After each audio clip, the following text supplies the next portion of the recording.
Hello everyone! For this video, we'll be discussing Gauss Seidel method. Gauss Seidel method is also known as Liebman method or the method of successive displacement. It is named after German mathematicians Carl Friedrich Gauss and Philipp Ludwig von Seidel. Gauss Seidel method is just one of many ways of solving for the roots of our linear system. It is under the iterative method for solving linear system because we will be having iterative or repetitive process of solving our system in order for us to get the closer approximation or closer result of roots of our linear system. So basically, we have these linear systems. For these linear systems, we need to isolate the x sub 1, x sub 2, and x sub 3.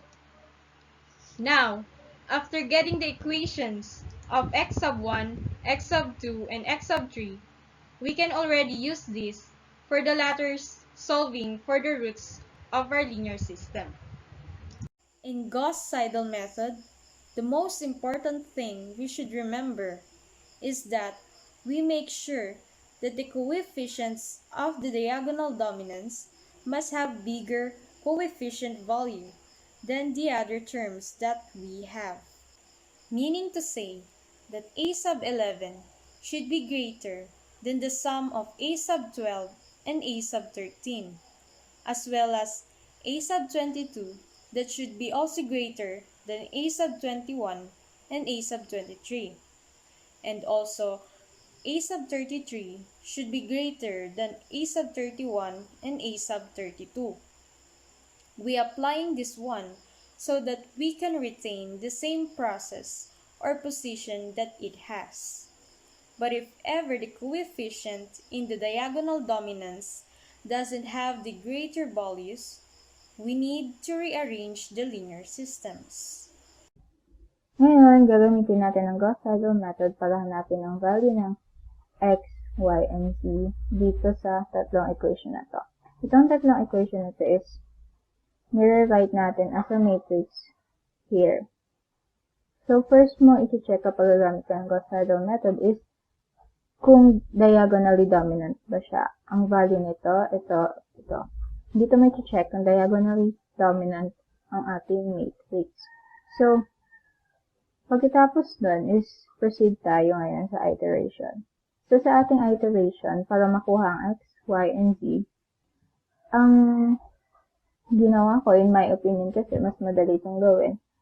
Itong tatlong to, or these equations, is transform natin into this three. Itong tatlong to. Kasi, mas madali siya for me na substitute dito sa ating sa mga dito. Okay, so let's proceed na agad. So dito, for value ng x, ito ang ating gagamitin. For value ng y, ito. For value ng z, ito. So dito sa x is equals at natin agad. X is equals to negative 3 times the value of y, and then plus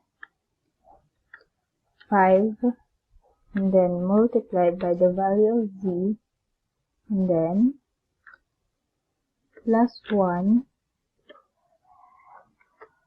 divided by 12. Then hit enter natin. So yan, agad ang value ng x. So sa value ng y naman, ito ang gagamitin natin. So value ng y is equals negative 1, or sorry, mali. Negative 1 multiplied natin by x, and then minus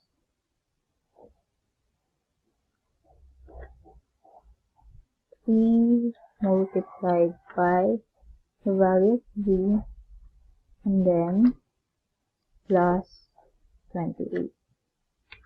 And divided by 5. Yan naman ang value ng y. So, sa value ng v, which is equals to negative 3 multiplied by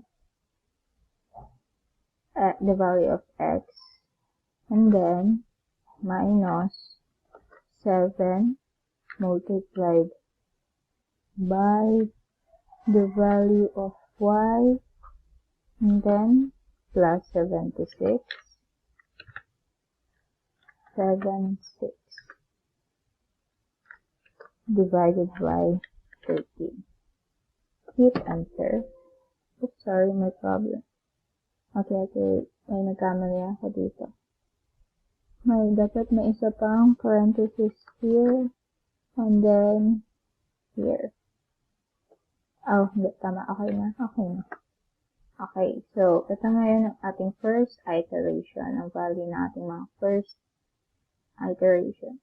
The second iteration, ito pa rin ang gagamitin natin. Or ang mas madali, i-drag na lang natin.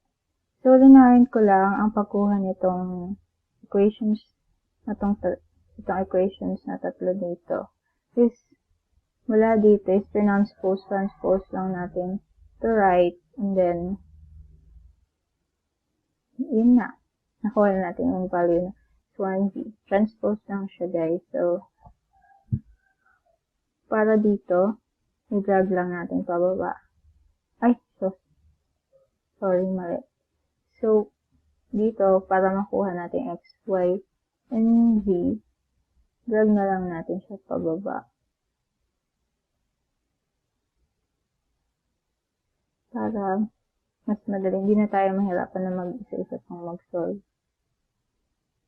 So, ayun, lumabas na yung 4. Tingnan pa natin kung may lalabas ng iba. So, dito tayo mag-end. So, tingnan natin kung pang ilan. So, ang value ng x, y, z is lumabas sa iteration number 21. So, ito na yung sagot natin for the value of x, y, z equals to, close na natin yan sa 21. So, equals to 21. So, ang value natin sa x ay 1, tama ba? And then sa y is 3, and then sa z is 4. So, ganun lang kadali ang Gauss Seidel. Yan. So, thank you for listening. Move on to the next topic, which is LU decomposition of a linear system. LU decomposition of a system of linear equation was introduced by Alan Turing in 1948.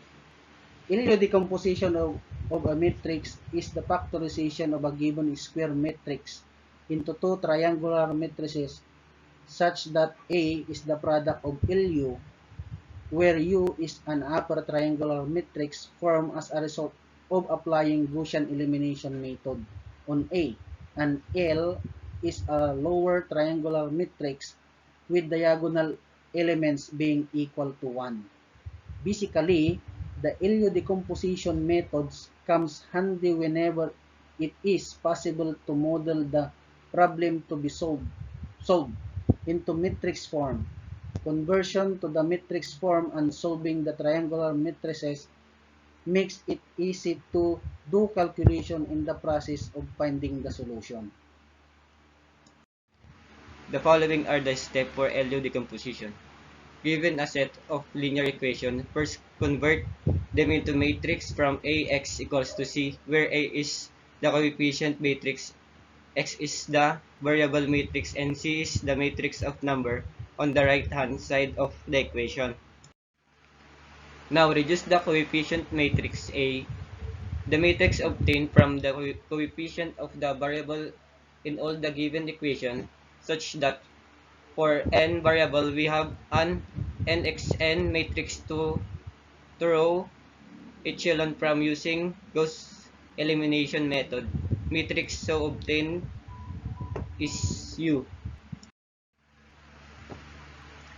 To find L, we have two methods. The first one is to assume the remaining elements of some artificial variables, make equation using A equals to LU, and solve them to find those artificial variables. The other method is the remaining elements are the multiplier coefficient, because of which the respective position becomes 0 in the U matrix. The method is a little tricky to understand by word, but would get clear in the example below. Now we have A, the n times n coefficient matrix; L, the n times n lower triangular matrix; U, the n times n upper triangular matrix; X, the n times 1 matrix of variable; and C, the n times 1 matrix of number on the right hand side of that equation. The given system of equation is ax equals c. We substitute a equals lu. Thus we have lux equals c. We put z ux, where z is matrix of artificial variables, and solve for lz equals c for first, and then solve for ux equals c to find x, or the values of the variable which was required.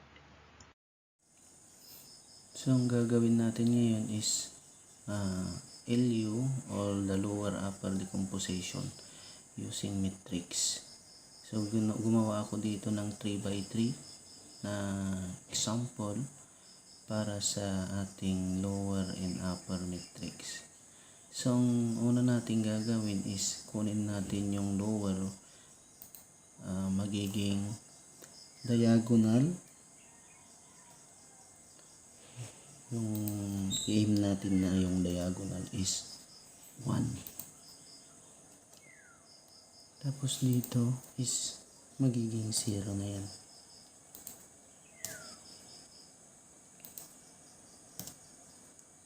So dito, ang aim natin dito is kukunin natin yung coefficient ng C1. Ilagay na natin ng C1 yan. Ito naman yung C2. Coefficient niya. Tapos dito yung C3. Yan, dito sa upper, kukunin natin yung value nito using Gaussian elimination. So, yung dito sa bandang taas, makikita natin yung R1, R2, R3. Ang aim natin dito is maging 0 itong triangular dito sa baba. Pero mapapalitan itong value nito at dito ikakopy na lang ito. Mga to. So kakapihin muna natin.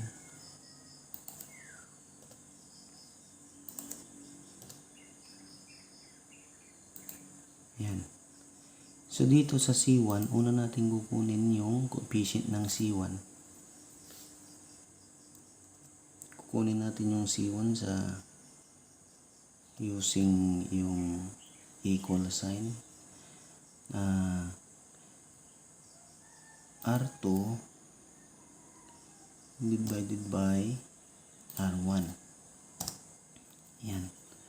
So nakuha na natin ang value ng coefficient natin dito ay 4. So dito ang kukunin natin, ito aim natin na mababago yung magsisiro ito. So ang gagawin natin is equal sign,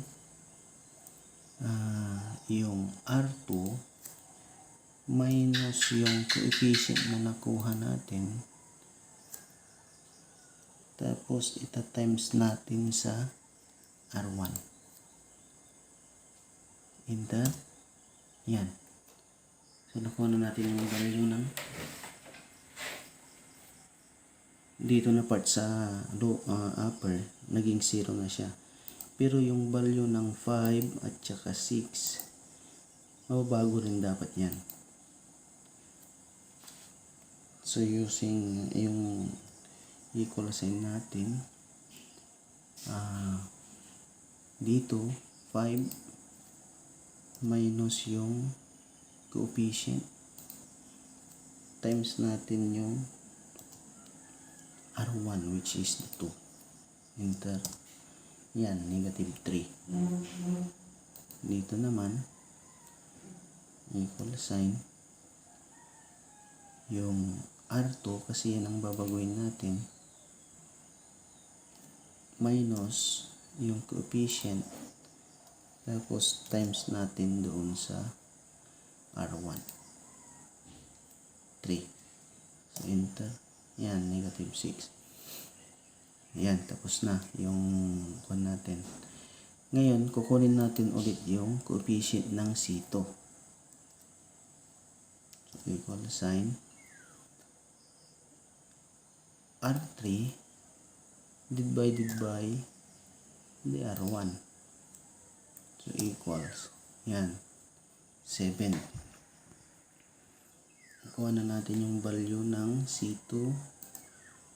Yan yung coefficient natin. Ngayon, itong M natin, magiging 0 ulit ito. 7 dito sa upper. Using the Gaussian elimination. So, ang gagawin po natin, equal sign, yung R3 minus yung coefficient,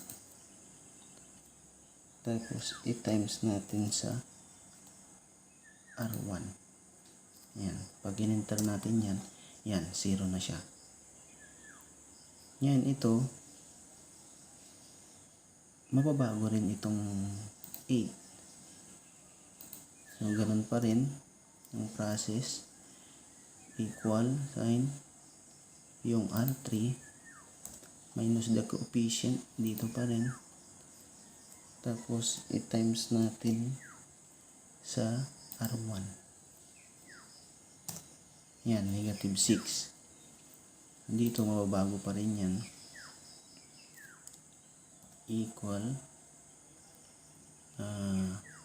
the R3 sa column 3 minus yung coefficient natin sa C2 na nakuha natin kanina. Tapos, times doon sa R1. Enter. Yan. Nakuha na natin yung value yung sa may upper natin, upper decomposition natin. Pero, hindi pa nagsisiro itong 6 na ito. Yung negative 6. So, ang gagawin natin, kukunin muna natin yung value ng coefficient ng C3. Pero, hindi na dito. Dito na natin kukunin sa bagong kwan natin, matrix natin. So, ang gagawin natin, equal yung dito, yung sa may bago na, i-divide natin sa may part ng R3. So, equals, yan, 2. 2 yung coefficient natin. Ngayon, dito na, ililipat ko lang dito. Para sa bagong copy ko lang. Kasi magagalaw na siya. Yan, 0. Negative 3. Negative 6. 0. Yan, hindi ko muna gagalawin. Ngayon, ito, ang M natin dito is magiging 0 ito. So, ang gagawin natin, equal, yung, dito na tayo. Ito pala yung magiging M natin. So, magiging 0 yung negative 6. Yan. Minus, yung coefficient natin sa C3, which is 2. Times, yung R2 dito na sa bago nating matrix. Yan. Equals Yan, 0 na siya. Pero yung negative 12, mababago rin yan. So, equal yung 12 minus yung coefficient natin kanina, yung 2, times natin doon sa R2 sa column 3 equals. So, yan, lumabas 0. So, ngayon, tapos na siya. Ito nang magiging final answer natin sa upper decomposition. Pero, itong sa lower, ito na rin yung magiging sagot natin. Yung coefficient ng C1 which is 4, C2 7, tsaka yung C3 coefficient ng C3 is 2. Ayan, ikakopy ko lang dito para mailipat ko yung mga sagot. So yun guys, click ko lang yung mga formula para makuha, pero ginamitan rin lang natin ng Gaussian elimination para makuha yung upper decomposition.